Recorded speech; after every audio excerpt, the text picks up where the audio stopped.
Hello there. This is Jim the Keys Bartender coming to you from Key Largo. Yep, it's another hot day. It's a hot day. I got up this morning. I went to the gym. I took my daughter to school, went to the gym, went to my favorite breakfast place, Doc's Diner. It's 99.5 Oceanside. And I had a little breakfast to talk to the owner there, the owner-manager, Gina. And we're in, I guess, the kind of summer. Not quite summer, because it's kind of slow during the week, which is, you expect that a season. But then the weekend, super busy. So we're back in the summer things. We had a really good Friday, Saturday, Sunday. The weather's, as you heard, it's hot. It's hot down here. And the right up on the stretch, they closed down, well, not on the stretch, but connecting the Keys, Cartsound Road. There's two routes that come in, Overseas Highway and Cartsound Road. They closed Cartsound Road to traffic because of fires in the Everglades between Cartsound Road and Overseas Highway. Our lifeline to the mainland. You see smoke coming across there, and it's a hindrance to people that come up and down there every day with traffic closing going north because of redirecting traffic from Cartsound Road onto the Overseas Highway. So we have both of those routes. One of them, the route going to Cartsound Road, is the alternate route. So whenever there is a problem on the main Overseas Highway, a lot of people reroute there in order to avoid it. But now they don't have the option. Everyone's going to Overseas Highway. And it's a pain in the ass for the people of Ocean Reef in the far north of Key Largo, the gated community. They have to drive approximately 14 miles south before they can start their journey going north. So there you have it. That's the update right there. The fishing is great. A lot of people are bringing. I've seen some mahi brought in, dolphin. It's always, remember, if you come down here and you hear dolphin, they don't mean the mammal. They're not eating fucking flipper. It's a fish. Dolphin the fish, because it has a similar silhouette, though if you looked on it straight on, you'd realize that mahi is not dolphin the porpoise, so you don't have to feel kind of like a higher mammal cannibal. Does that make any sense? I mean, monkeys, there's a lot of people that won't eat meat at all, but there's monkeys, porpoises, the more intelligent one. Pigs are quite intelligent, so we eat a lot of fucking pork. So got that there. So we're on to the end of the school year, and a lot of kids are getting ready. The governor of Florida, he signed an executive order that is effectively overriding all local ordinances for businesses and public places, saying that local authorities cannot order mask restrictions or vaccine passports for them to come in. Local authority. So now the key there is that private businesses can do that. It's up to them. But then you have, if you're a business, right? And it's a business decision. So you got to think of your clientele. So maybe certain places maybe use it to their advantage, meaning it's like, we're still going to enforce it. You got to wear a mask when you come in. Or, and they'll say, well, we really don't we think we might get an increase of people if they realize that we do that. Or the other places saying, hey, we're the kind of place where everyone wants to come in here. Like if you go to a bar, nightclub, I imagine most of the people that go into those places don't really give a shit about wearing a mask. They don't want to wear a mask. And they're not going to be offended about overcrowding. Because if you're overcrowded, you wouldn't want to go to a nightclub or anything like that. So that's happening. And it's from my opinion, it's a political ploy. It's coming about time because of the vaccine. The people that are concerned about it, they're vaccinated. The people that want to disregard it and stuff like that, a lot of them, I'd have to say, are probably, this is anecdotal, will not get the vaccine. And some of the people that don't want to wear a mask have the vaccine anyway. So we have that. And you notice that right now, South America is really hotbed of new infections, and India is going crazy in a horrible way. And luckily, so that should be, so the infection rate going up in South America probably should increase. And I don't know much about the Caribbean, but I know, I haven't heard much about the Caribbean, but I know South America is seeing an uptick. And that's where we lead to our next subject. My daughter's school, it's a charter school. And they have a 8th grade, 7th grade trip going to Costa Rica. It's an eco tour. And there's going to be a lot of chaperones, teachers and parents there. So there's no concern there with not having parental supervision. But as of 3 days ago, 3 and 1 days ago, Costa Rica's reported a steep increase, some of the highest increases in infection rate. Higher than Brazil, higher than India, respectively. Because of the size of their population, we may not look into, but Costa Rica is imposing restrictions on non-essential businesses because they're running out of beds. And Costa Rica has every reason to not want restrictions, but they just can't. They had their worst year last year, and now it looks like they may have their worst year again because of the increase in infection rates.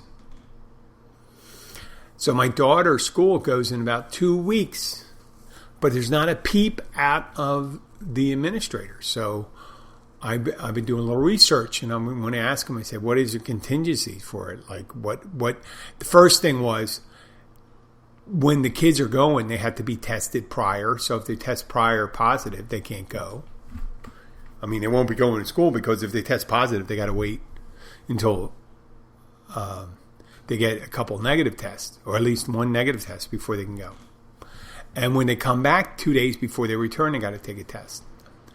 And if that comes out positive, then they can't. I don't know if they can re-enter the United States or anything like that. And I was just wondering if they we didn't hear about the contingency plans from them until we sent an email.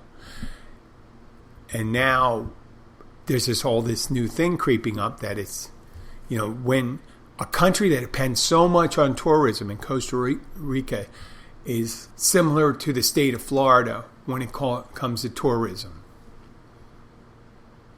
It's so bad there that they're publicizing the problem. But they're still not restricting. They're not restricting tourism or entering the country, which is understandable. Costa Rica, understandable. It's understandable why there is a big, let's say, pushback, because of how much money in hard currency comes into the country from tourists. So why wouldn't why would you expect them to shut down the international tourism? They'd have a budget deficit of maybe 20%. They say it's down 20% from 2019. So at this point, you think, wow, you may not want to send your kids there because there's tour groups, big tour groups. I was reading on Reuters and USA Today, reputable news agencies, that groups are canceling for June and things like that. Now, this is 2 weeks away. And yesterday, or in the last 3 days, Costa Rican authorities shut down non-essential businesses, not necessarily the ones that are servicing the international tourists by design. They shut down the other ones because they still need the money, but they have to shut down the other ones because of the increasing infection rate. So 1 week shutdown. Remember when we shut down first time in the United States? We thought it could be 1 week. It's not going to be 1 week. And because that means when they see it's a problem, the peak, they're not shutting down at the peak. They're shutting down before the peak. Because it's a curve.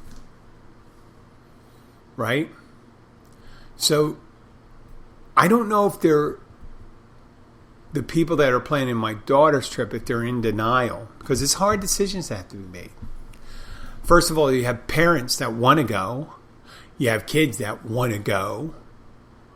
But then you have other people say, it's really kind of risky. And I really don't want to put my child in harm's way. And you say, Jim, why don't you just tell your daughter, it's your daughter, my stepdaughter. Why don't you just tell her she can't go? Well, that's the rub. Try to tell a 14-year-old they can't go with their friends to a trip, to an amazing trip someplace, and they go and they come back and nothing happens. Either way, shutting it down, it's going to be terrible. It's going to be terrible and stuff like that. And it labels her parents, Abby and I, to be storm crows, kind of people, worrywarts, pessimistic. But at a certain point, you just got to say, hey, this is crazy. And some hard decisions have to be made. And they may be made. I was ready to go, hey, listen, I see that, during the pandemic, they had it last year, they had to cancel and then had to reschedule because a lot of people who had paid for a trip the year before were taking their credit and they're bringing it into this year.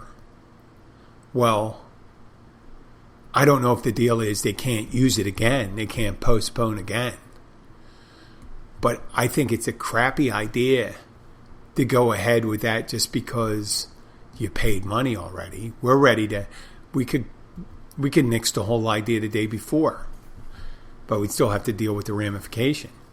Why can't they take the money? Maybe if they had a great idea. So the pandemic was raging. They decided not to go last year, and it was bad in the United States.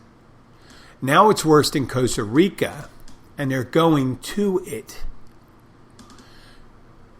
So maybe they can get the credit, take the credit, and maybe go to another country. Maybe they can go to India or Brazil. They're pretty bad there too. I mean, probably even a lot more money because India is further. Brazil, not so much. Or they could stay local. They could take them to the inner city. They could take the kids on a tour. I mean, if they're not concerned about the infection rate, they can maybe take them on a tour of crack houses in the inner city of New York, maybe in the Bronx. Or perhaps they can take a tour of the largest trash dumps in the United States. Or sorting through IV drug abuser needles. Those needles. Maybe they can go in there. Perhaps instead of Costa Rica, because you don't hear a lot from Guatemala and Honduras, the military dictatorships that have the horrible, and El Salvador that have drug gangs, they may be good places to go next year. Since we're really not caring about the state of the country that they're going to. It really doesn't matter. And I may be projecting, but I am concerned. I'm saying, how am I going to be able to rationalize with people that haven't come to the same conclusion as I have? That several months ago, back in April, actually April 20th, the State Department issued the top warning for a bunch of countries, and Costa Rica was one of them.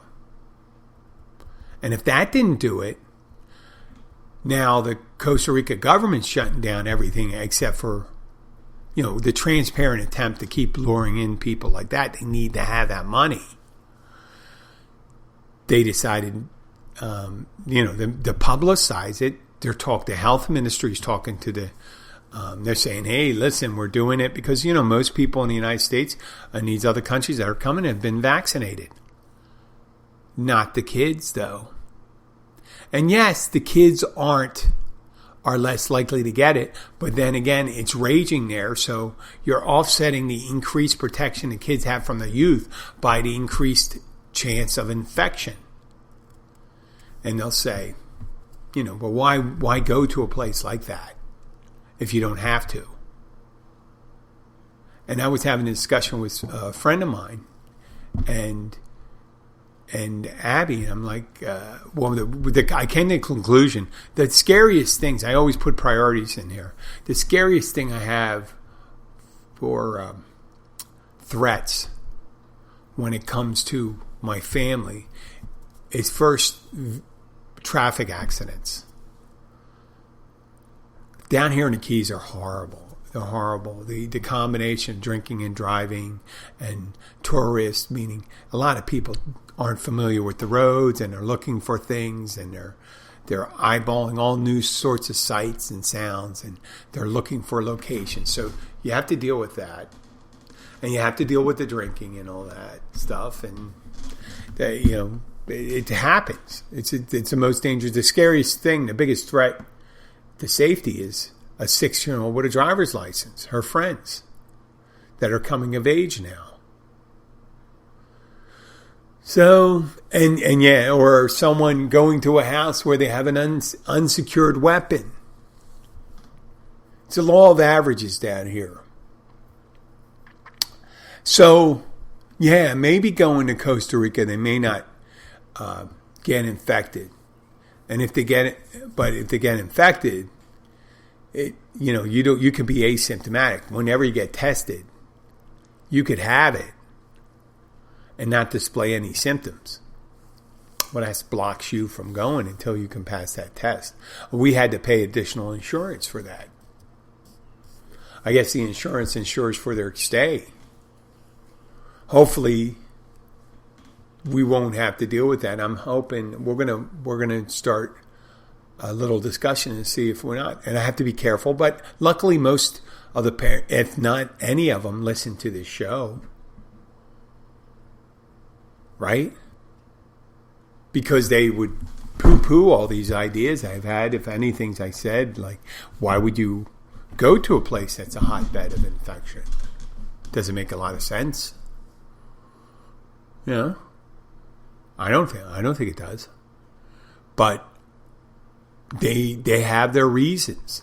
And the people with the most time on their hands to be able to make these decisions at school are people that don't work.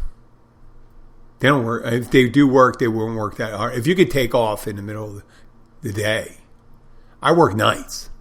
So when I go there, I usually go and pick up. I only have 2 days off a week, and that's Tuesday and Thursday.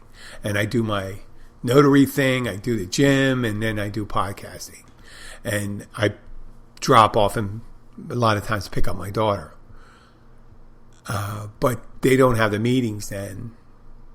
And a lot of times their decisions are made by people that have more resources than we do. And they make their decisions.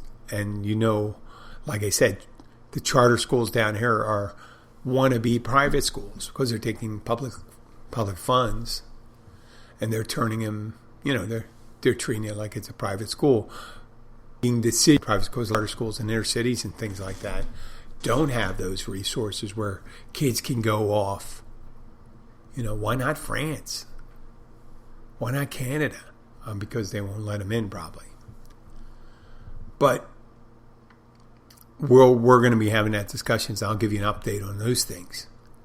But if you think about it, a lot of decisions that are made historically, you need time afterwards, after you institute a decision, to see if it was the right decision. Right? You never know at the time of making a decision that it's the right. Well, you could. Sometimes you could. It could be one of these things. One door is certain death, and the other is freedom. So when you go through the first door, you get your head chopped off. For that split second, you realize, there's an axe coming towards my head. That was the wrong decision. But that's you know that at that point. And the other one, when you get it to freedom, you go, I'm free. That was the right decision. But a lot of times it takes a long time to know if it's the right decision. Investing in a certain stock, pulling out of the stock market when you should have stayed in, pulling out of your girlfriend when you shouldn't have stayed in. You know what I'm saying. Those unplanned pregnancies, right? That you don't know if that was a good idea or a bad idea. Years later, you might say, hey, it's horrible, but you may look at the thing and say, oh boy, that was a bad idea. I should have definitely used a little more protection. The kids don't really respect me and the wife doesn't, so I could have done without that. I know that's cold-blooded, but that's the dollars and cents of it in the end. And it happens historically too. Most visually or most informatively in wars, when they decide to do something, they always have grandiose ideas. But a lot of times they're met, think of almost any historical war. There was always repercussions. Sometimes you got the winners, sometimes you got to lose. Like Napoleon won a lot of wars, but he lost some big ones in the end. Like going into Moscow and stuff like that. And then you have World War I and World War II, where Germany made a mistake of, political decision to bomb to torpedo the Lusitania, which sparked America's intervention in World War I, which you were already getting tired out. And then you had French-American troops come into the Western theater to speed up the loss of Germany and its access to Central Powers. And then World War II. There's all sorts of decisions. Like Italy decided to rearm back in the 1920s. They did it. Italy and France spent a lot of money in the 20s and the early 30s rearming. Now, arming for war is all about timing. You arm too early, your weapons are going to be outdated by the time you use it. You arm too late, and then you don't have enough, right?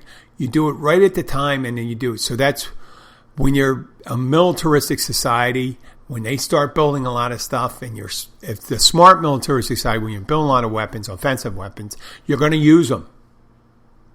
You got to use them. It's unethical. I'm not debating ethics. I'm talking about the rationale. So Germany was the one. Germany was, at the beginning of the war, was militarily weaker than France. But France had depleted almost all its funds and stuff like that, and they were done. They were done rearming, and they had all the tanks and planes they were going to use. And they realized they had to, in order to sustain their defensive buildup, they'd have to, they couldn't sustain it during a depression. It was a worldwide depression. Germany was coming out of it and it just started heating up. And then when 40, 41, 42, their production was hitting its peak.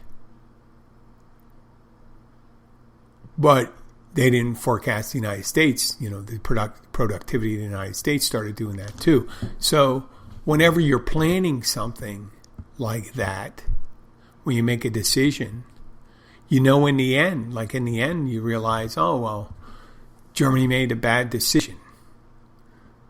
They made the right decision to arm when they didn't. They made and when to attack France and Britain and all that. They made the wrong decision to go into Russia or to continue attacking during the winter. So you know that stuff. And there's all sorts of, like infrastructure. We hear about infrastructure right now. You know who had horrible infrastructure? At the end of World War II, the infrastructure of Western Europe was largely destroyed, especially in big metropolitan areas. Maybe not so much in the rural areas, because the rural areas, it's not much infrastructure. It's just small roads and things like that. But the highways and the town centers, factories, and all that was destroyed. And what happened after World War II? The Marshall Plan, in order to keep Western Europe from falling under the influence of the Soviet Union, George Marshall, the former commander of all U.S. forces and the head of the Joint Chiefs of Staffs in the United States, was Secretary of State, and his plan was to fortify Europe by beefing up their infrastructure, spending money on it. And they built new highways, new factories, and things like that, so that were destroyed. So they were ready in the 70s, 80s, and 90s. By the time it was completed, those things, they were cutting edge. Japan was helped out by the United States, and they had state-of-the-art technology and production philosophies brought to them by the United States. Typically, if you hear about the Deming Awards, he brought out this new idea how production should be done, how it should be done efficiently. So the infrastructure in the United States was neglected for a long time. Jimmy Carter talked about it in the 1970s, which is already almost, it's 40, it was about 45 years ago when he was elected in 76, 77. And if they had done that then, and the infrastructure would have been, we're maybe in an opportune time. We let it get so bad that it would have to be replaced anyway. Maybe we just got to bite the bullet and start building up again. But we're going to have the newest of the modern first world countries. We could have a state-of-the-art infrastructure. We're ready.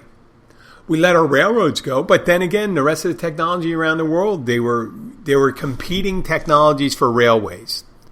You have like bullet trains that run on rails. You got maglev, which is magnetic levitation, where they use a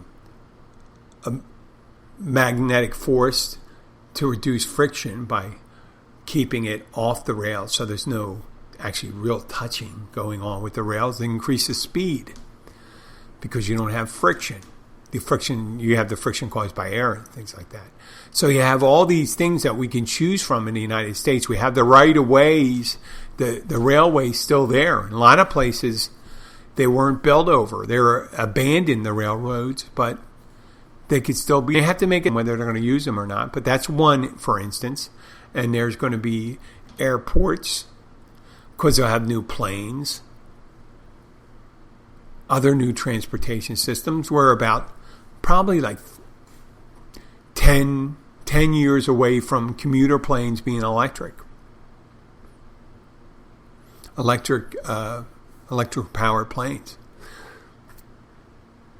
Like, with technology, there comes advancements and things like that. And there's the miniaturization of energy storage. Obviously, electric motors, if you know the fundamentals of it, electric motors are much more efficient. So size-wise, the big problem is the energy storage. And now there's a new technique, or I would call it procedure, where they're talking about making the whole structure of a vehicle or a plane into the battery. Like the battery is the chassis. Which makes a lot of sense. Put the storage capacity in your frame. In the body. I mean, not just a bunch of batteries laying on the bottom. It's a structure that makes it hard and resistant and making it lighter. You have those things. And there's a new thing coming up and it will change. So there'll be new airports, new railroads, railroads or whatever they're going to call it. It won't be called railroads anymore. It could be called tramways or something like that. Underground tunnels. Like recently, Elon Musk hasn't spoken about that, but he has a way of efficiently boring through Earth to build some of these high-speed transportations in these inner cities. You have hypersonic travel. It's almost like semi-ballistic planes that go multiple times the speed of sound. So you can shorten trips that used to be 12 hours into 2 hours. Amazing. Making the world smaller. So the U.S. may be uniquely prepared to retake the 21st century. China started a couple years on us. They have a 20-year start maybe. But maybe we need to take a long view. Because they started doing theirs, and we can learn from their mistakes. We can learn from everyone's mistakes, and we can do all those things. And make those decisions. I think originally I thought we were going a little slow at electrifying the United States, electrifying our transportation. And it looks like it's moving along at a pretty brisk pace without government intervention. Because the technology is good. I mean, you have companies like Lucid that came about with a 500-mile range. I don't think anybody has a problem with saying, 500 miles, that's not enough. Well, they might say, well, if you're going on a cross-country trip, you'll have to wait so-and-so to recharge. Well, I don't know if you've ever driven 500 miles, but you're going to have to stop for something. So, and how many people, obviously, a combustion vehicle because you have it. But once you get it under 15, 20 minutes to recharge, I think it's game over. Just because when I go to the gas stations, there's minimum 5-6 minutes just to get gas. If I had to spend 10 more minutes in order to save 70% on my fuel cost, I might be able to do that.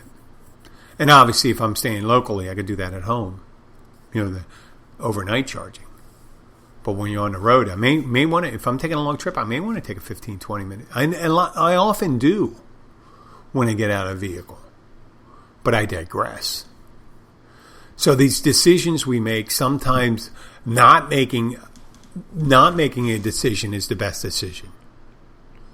Because people start seeing it. I remember I had an argument. Someone says, the electric vehicles, it's not going to catch on. It's so bad, blah, blah, blah, blah, blah, blah. You know what? There's going to be electric boats. There's going to be electric planes. There will be electric jets. How is there an electric jet?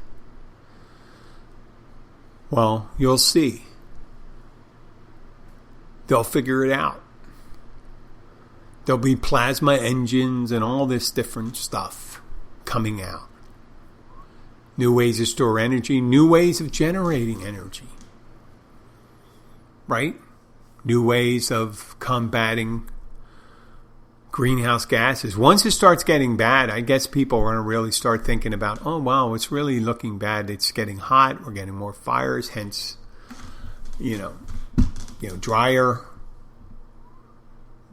There could be innovations, the unforeseen innovations coming up in the next couple of years that will take us in the right direction.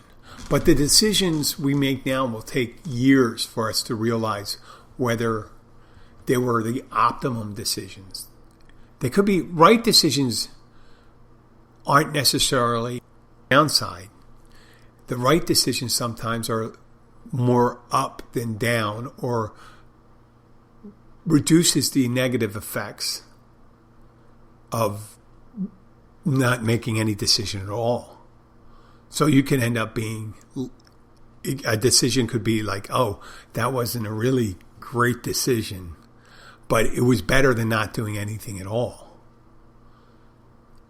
Going back 4, 5, 6 years ago, the Florida Bay, they knew a while back that a lot of the development in South Florida restricted the flow of the river grass. There was the traditional water flow that went into Florida Bay to the Everglades. And it was a long, wide, shallow waterway that would purify water, rainwaters that would go into the bay and provide a certain mixture of, you had ocean water and fresh water, and that mixture together promoted a specific type of marine life and sponges in the bay and things like that. And they were affected. The seagrass was affected and things like that. And a lot of people or environmental groups and people who wanted to try to go in the right direction with Florida Bay decided that if they can restore the traditional water flow, that would go a long way in reestablishing its proper balance. But there was interest that certainly was against that. And I don't even know if they're doing it anymore because of all the other things we have. You know, everyone takes an opportunity when not to do the right thing. Sometimes when something big comes along and say, oh, well, let's shit can that idea. So originally they were going to take a certain amount of land, maybe 600,000 acres, but then they reduced it to 60,000 acres, reduced it to 10% of the former water flow. And I don't even know if they're going to do that. But Florida has a host of environmental problems that are on its way. And we'll see in the summer, once the rains start again, perhaps we'll see the red tide again. We'll see around mid-state. On the ocean side, it would be around Stewart and on the Gulf of Mexico, above Naples and all that, where this runoff from the sugarcane fields that are stored start leaching back into the waterways surrounding Florida. And then we'll see a massive die-off again. And then we'll know that inaction was a bad idea. But they always realize it's a bad idea, but they always say, well, it costs too much to really do anything about it. But it's cumulative not doing something, and sometimes when you do something like infrastructure, we have to provide that. And there was a theory behind, I'm sure, doing the bare minimum for infrastructure, because when are you done? You're never done. A highway is never built, is it? Is it? Certainly not in Florida. I've been here for 14 years. They've been working on the same highways. I see new interchanges, exits, and things like that. When I drive up to Fort Lauderdale, it is nothing like the drive up to Fort Lauderdale before. I'm not just talking about the surroundings and stuff like that. The roads.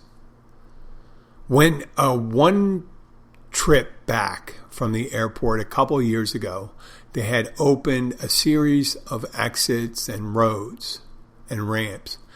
And for an hour leaving Fort Lauderdale, I thought I didn't know where the fuck I was going. I was just heading south. I knew I was heading south, which was the right direction. All I have to do is really head south. That's a nice thing about Florida. If I headed too far west I would end up in the Everglades. If I headed too far east, I got the Atlantic Ocean.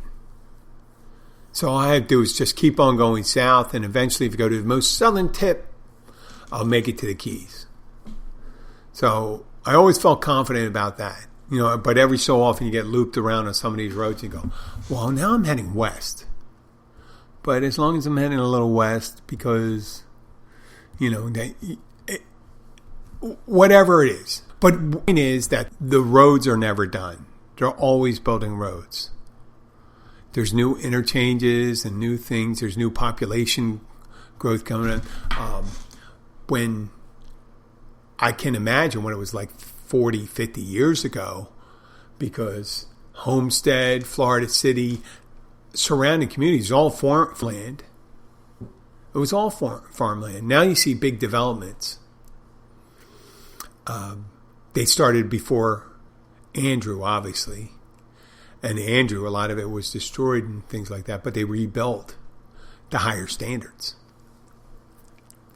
That's history for itself.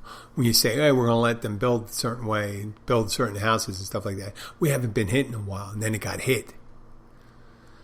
Now there's new building codes in South Florida because the tremendous hit they took from Andrew. And we certainly saw the damage done in Irma or Hurricane Michael in the Panhandle. Remember the pictures of Mexico Beach. There's history. And you can see the newer code housing was intact, and the rest of it was like, it was an intentional demolition because it was just sticks and debris. So that's history in the thing. That's infrastructure. Our electrical system in the Keys, which held up very fine in a bunch of storms we had, especially in Irma, the main spine going all the way down. They learned how to do that from history.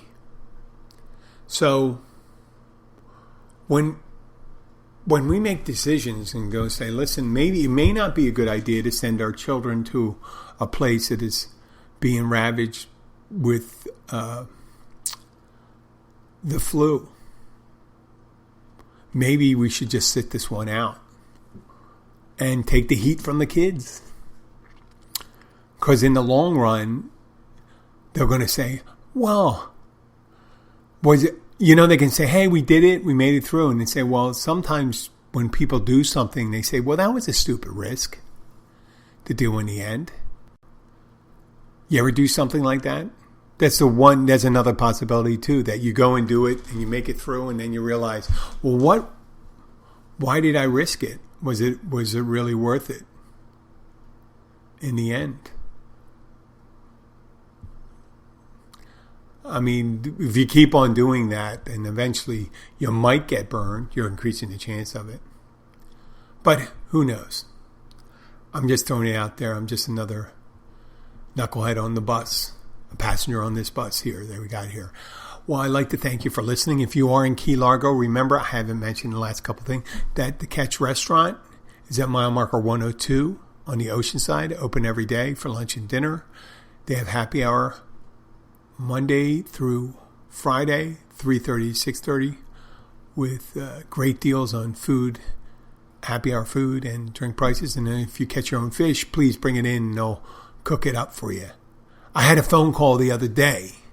They asked me, oh, the Catch, do you only cook food that people catch and prepare? And that sounded like a great business idea. Say, listen, we're just going to cook other people's food that they bring in. What a concept. And just say, hey, we'll have a couple other choices.